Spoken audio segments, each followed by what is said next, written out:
The child goes to the teacher who will guide that child. What do you mean by external moral authority?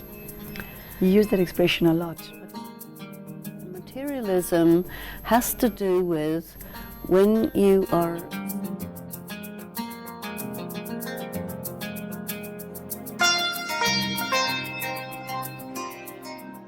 Hello, a very warm welcome back to you. For those of you who are just joining us, this is the course in Values and Spirituality. We are almost at the end of book number 1, and today we will be covering the subject of character development. I am here in the studio with Sister Denise, who has been sharing her time and wisdom with us. Sister Denise, welcome back. Thank you. In this section, I see that you begin with 3 bullet points, and I will read it for our viewers. This section proposes 3 components considered essential to developing sound character. Number 1 is universal values. Number 2, decision-making ability based on those values. And number 3, willpower. Okay, so I want to go through it one by one, and there are other aspects in the paragraphs which I think we will raise for discussion as well. Would you take us through these 3 bullet points and tell us why you felt it was important as far as character development is concerned? Your character is really connected with whether or not you are a person of integrity. So integrity is something that we're going to go into in a great deal of depth quite a bit later on in the course, but just to begin with, integrity means that all the different parts of yourself are consistent and coherent with all the other parts. Universal values, which we're also calling spiritual values, are related to and stem from the original qualities of a soul: purity, peace, power, love, bliss. And if you are operating out of that motivation, out of those qualities, that is going to make you a person of integrity, a person who is not selfish, a person who is bearing in mind the laws of karma, and whose action is motivated by good for me, good for you, good for everyone. The next one, decision-making ability based on those values. People are constantly faced with different moral choices throughout the day, at least 2 or 3 times. You have to see what needs to be taken into consideration. You have to understand and quantify for yourself the consequences of different decisions that you make. What is going to happen to you, no doubt, is important. What is the impact on the other people involved, and even the environment and the social structure? So if you make decisions having taken into consideration all of these things, though it may cost you in some areas, but you still have the power to do that and the intelligence to do that.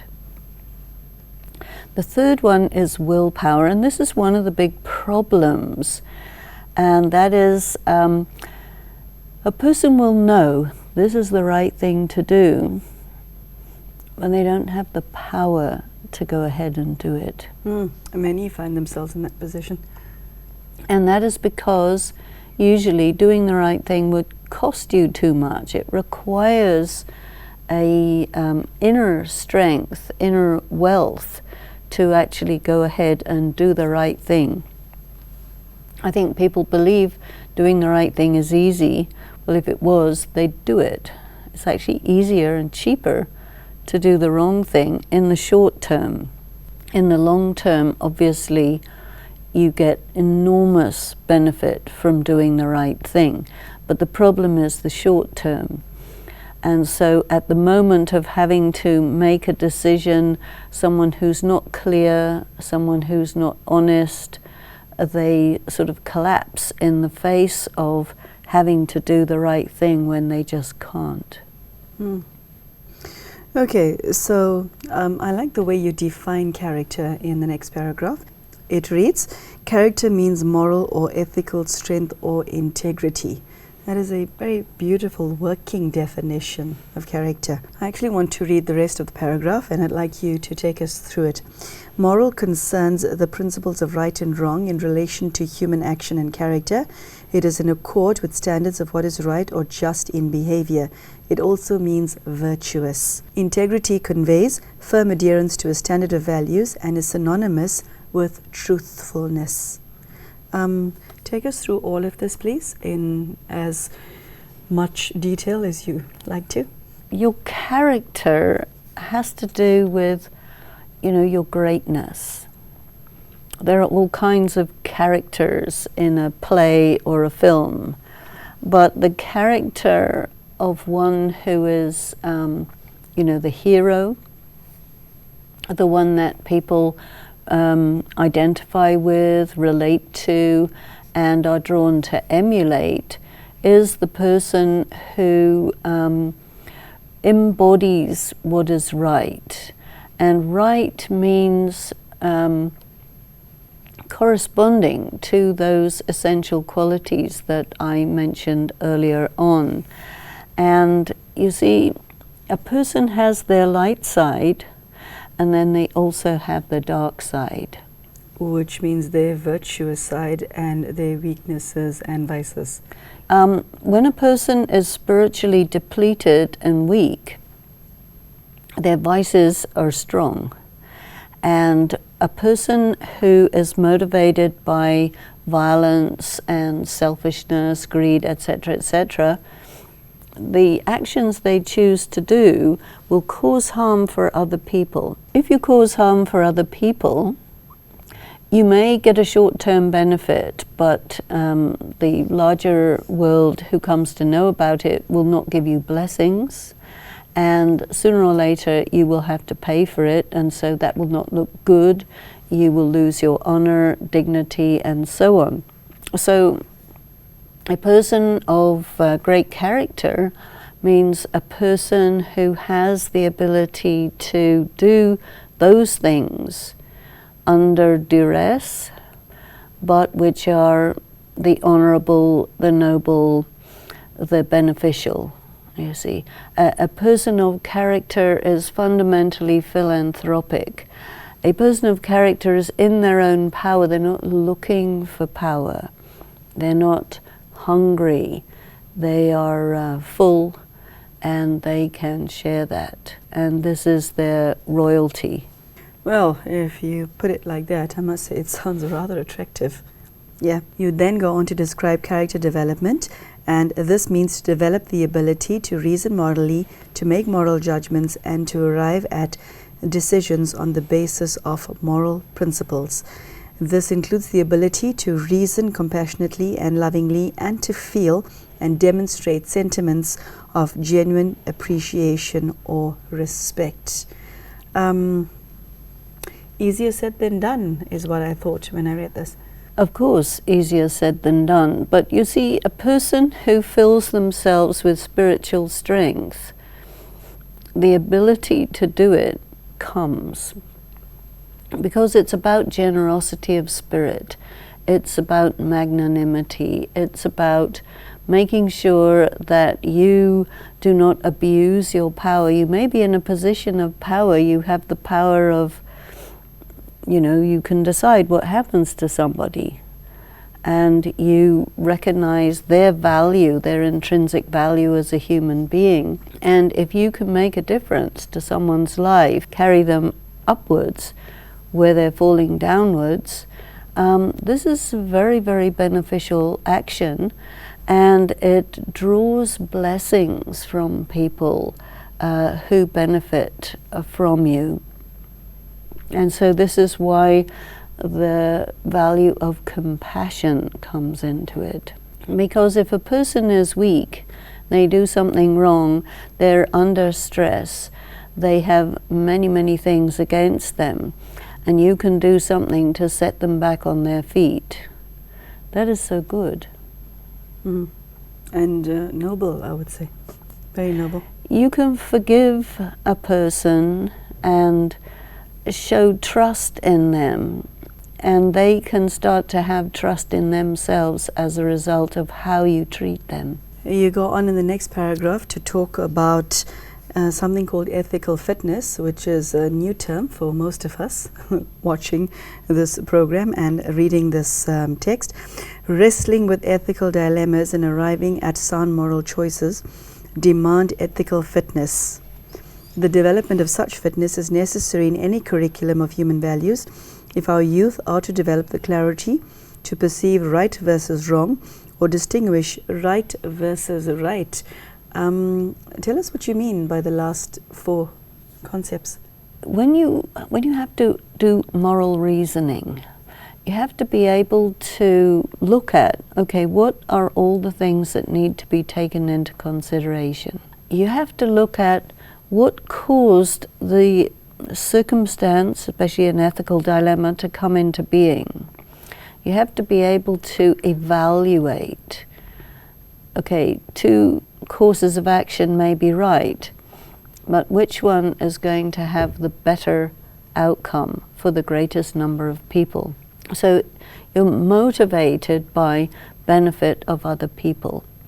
And if a person is personally sensitive to these things and in their power, they will be able to, there's a price to be paid for doing great action. And so if you're in your power and you are enjoying the benefits of having done a lot of good karma, you can afford to do something which looks like you will not benefit in the immediate short term, but you can calculate, and you calculate over the long term. I was also curious as to what you meant by your last paragraph. Cultivating universal core values as well as grappling with ethical dilemmas requires the introspective, empowering discipline of meditation to consolidate an individual's moral fiber. I want you to explain the terminology that you used, as well as what you mean by the last sentence. You see, we go back to the idea of conscience. Conscience is a very deep inner mechanism of the soul. And when you're introspective, you're really focused on your conscience and you're really listening to the inner voice of conscience, which is very sensitive to truth, very sensitive to the order of values. What is the highest priority? So it becomes intuitive and instinctive, you see. And when you are meditating and studying matters of spirituality, you're all the time thinking about these things. And so these are not just concepts, but they become realities. So you're not just calculating it on the basis of how does it look, but how it is. That's a big difference. Yeah, and it's quite obvious. It requires a lot of alone time, me time, to be able to focus on yourself to that extent, and it requires a silent mind, somebody dedicated to themselves in order to arrive at these answers.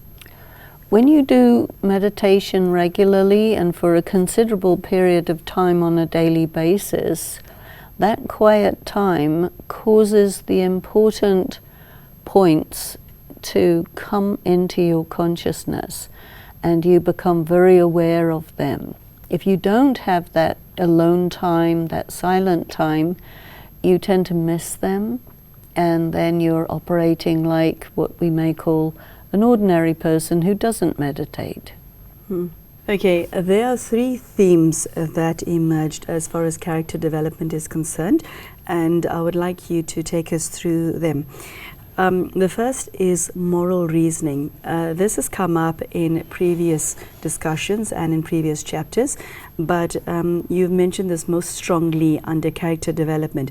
Could you tell us why it is so important and why you emphasize it so strongly as regards building oneself up to become a better person? Why is it so important? The landscape, psychological, social landscape on which an issue arrives will trigger a lot of prejudices and preconceptions.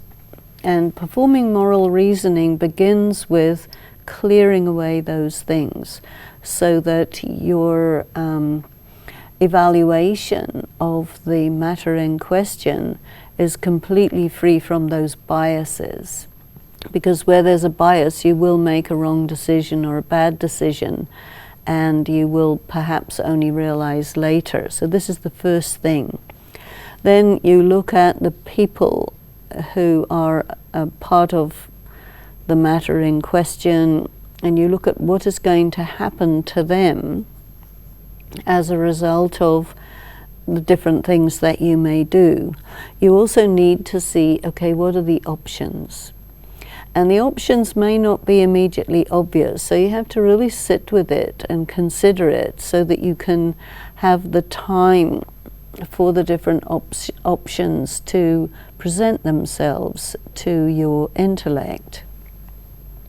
Then you look at your capacity for compassion, because something may be right, but it may be cruel. And what do you mean by that? Could you give us an example? A person may do something which may be a crime, and so if they have to pay for that crime in the usual way, the punishment being commensurate with the crime, but then you look at the mitigating circumstances, and if you only look at the crime and the punishment without the mitigating circumstances, your punishment may be sort of gratuitous hardship for that person and really not help the situation. So you have to be sensitive to many aspects of what is going on and try to see the widest, largest, big picture that you can, and then take a look at, over the long term, what will be the consequences of the different options, and then choose the one with the best outcome. This is moral reasoning. So the next aspect that you took up is ethical fitness. It implies that the more you practice it, the more fit you become, the more stronger you become. Exactly. It is a method of character building, which is a very attractive state to be in. It is, and it also means that you don't have to spend so much time trying to figure things out, because you're getting so adept at doing the right thing that it comes to you quickly. And that is a very, very good capacity to have. You're able to pick up the signs, you're able to tell very well, because of your competence, what would be the good thing to do. Something that's not obvious, you will detect it, and you will avoid falling into traps. The last theme that I picked up from character development is your emphasis on introspection. I think that this forms the foundation of everything that you've said under character development, and I think if you do not have the ability to look inside, then it's kind of a question of all is lost. Okay? Yeah. Yeah. Could you tell us what your take is on it? There are two words. One is introspection, to look within, and one is introversion, to be turned within. So one is you're really cultivating that eye that sees the inner landscape, because all situations occur on the external landscape, and they're also reflected in the inner landscape. And when you can see both, you have a much better sense of what's happening. Introversion is something slightly different, that you're turned within, you're oriented to the inner, and you are, I think, when you're oriented to the inner, much more able to see what you look like on the outside than when you're turned to the outside. And when you're turned towards the inside, you are also able to detect the very subtle messages that conscience is going to keep informing you with as you deal with different situations. So to operate from this introspected state means that you're free from the external influences, because there are many who may wish to bias you one way or the other, or give you wrong information, or mislead you or deceive you. And with this, you are protecting yourself from negative external influences. So it's a very good thing to practice. I am looking now at the aspects of our character that pull us down. I mentioned one's dark side before, your weaknesses, your vices, but I'm particularly in this chapter looking at the weakness of disheartenment. I see you smiling. You can answer the question. The one that I didn't ask, answer it. No, when you raised this subject of disheartenment, I was also thinking about that. Yeah.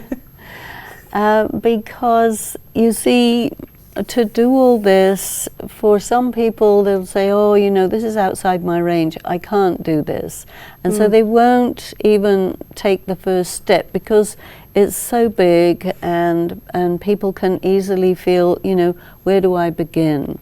I'm so far along off track that I don't think I can come back to, this is too idealistic, you see? Yeah, that is very much part of it, but also I'm trying to be such a good person. I'm working so hard on myself, and yet on a daily basis I'm facing my karmic accounts of my own weaknesses bringing me down and other people trying to bring me down.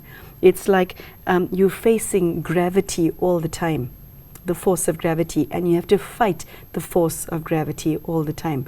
And that can be very debilitating for the human spirit, especially if you're doing this alone, which many viewer and many reader are doing alone. You won't find hundreds joining you on this journey. You'll be lucky if you were, but say if you're doing this alone, what then? Well, I think it's true, all of us are doing it alone, and you're finding yourself swimming upstream, and you've got to keep swimming, and you can get exhausted. Yeah. And just want to just take a rest, and if you do that, the stream is going to pull you back down again. So that also makes you feel a little disheartened. But I think that when you're doing a course like this, part of the beauty of it is that you're not alone, because there are going to be other people who are also doing this course. It's not just that we're doing this for only one person, there are many. And those who are doing the course tend to meet up with one another and encourage one another along the way. The other aspect that's very important is that if you are studying this course and you have a commitment to regular daily meditation, there is an accumulation of spiritual power, which is a kind of petrol that keeps the car of your life moving forward. It really is something that you just sense after a little while, that I must do my meditation, because if I don't do my meditation, I can feel a certain hunger, a certain weakness coming on. So you're really internally motivated to do that, and that in itself will help you to get across the moments where you just start feeling it's all too hard, it's all too much. And the second thing is that, of course, We have days where everything is more difficult. But there's another day tomorrow, and the sunshine comes up, and you feel motivated so that you then, cover the ground that maybe got lost the previous day, and you get going again. And this is part of it. So disheartenment is just another challenge in the journey of self-development. Disheartenment, laziness, sadness, self-doubt. There's a lot of negative energies that come along, and these are the exams, these are the tests that you get. And so we need to identify them as tests, identify the self as a student, and when a student meets a test, then the activity is, let me pass the test. You don't look at the test and say, oh my goodness, why am I having a test? No, I'm having a test because I'm a student. Okay. Thank you, Sister Denise. That was a very realistic approach to character development. What I liked about today's show is that Sister Denise didn't just paint a rosy picture of what it's like to be a good person. She painted a picture of the stepping stones that one should step on in order to get where you want to be as a spiritually empowered person. Sister Denise mentioned laziness and disheartenment and how to deal with them. So this is not a show where we're looking at life through rose-tinted glasses. This is a realistic method, a tried and tested method of how to develop yourself spiritually. So I thank you. Thank you. And I thank you for joining us for this half an hour, and I genuinely hope that I get to see you for the next episode. Take care and goodbye to you.